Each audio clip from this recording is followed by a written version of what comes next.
পুরো এপিসোড দেখতে জি5 অ্যাপ এখনই ডাউনলোড করুন। কুসুম বনে রাতে জনার্দন ঘুরে বেড়ান। আমি বাবুকে বলেছিলাম রাতে ওখানে থাকবেন না। উনি শুনলেন না আমার কথা। আপনারা অবিশ্বাসী মানুষ, আমি আর কি করব বলুন।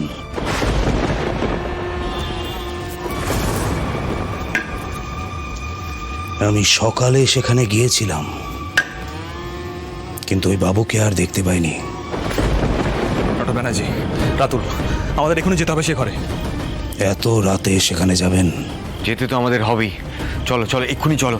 আচ্ছা, ঘরটা কোন দিকে? বেশ, আপনারা যখন যেতে চাইছেন তখন যান, কিন্তু এরপরে আমার হাতে আর কিছুই রইল না। সবই জনার্দনের ইচ্ছে।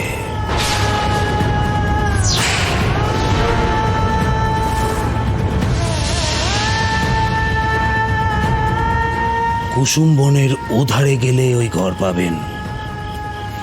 জঙ্গলের এই পথ ধরে সোজা চলে যান।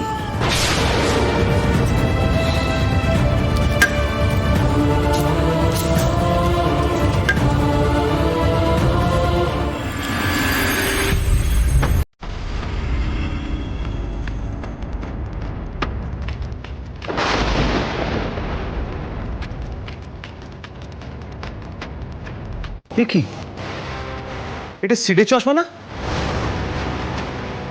হ্যাঁ, সিটে চশমা তো। আরো কিছু পেতে পারি আমরা। ঠিক করে খোঁজো। চলো চলো চলো, খোঁজো খোঁজো খোঁজো।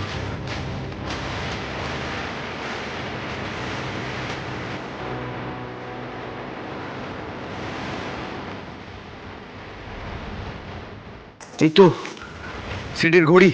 এই যে। হ্যাঁ, তাই তো। কেশববাবু যে বিপদের কথা বললেন তার সঙ্গে এর কোনো সম্পর্ক আছে নাকি? ডক্টর ব্যানার্জি, এটা কি করে সম্ভব হতে পারে? জনার্দন কখনো জীবন্ত হতে পারে? তাহলে মিস্টার মধু গেলেন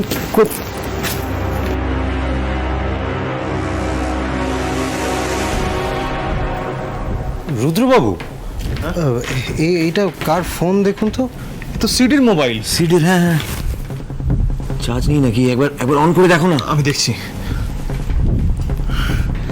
চার্জ নেই। মোবাইলটাই চার্জ দিয়ে অন করে দেখতে হবে যদি কোনো ক্লু পাওয়া যায়। বলছি, মহিলারা তো হোটেলে রয়েছেন।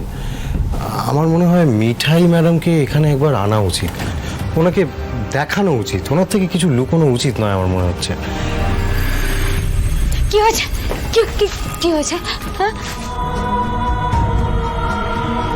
চুপ করে আছেন কেন? বলুন না, চুপ করে আছেন কেন? কি হয়েছে? জি5 ডাউনলোড করুন আর সব এপিসোড দেখুন একদম ফ্রি।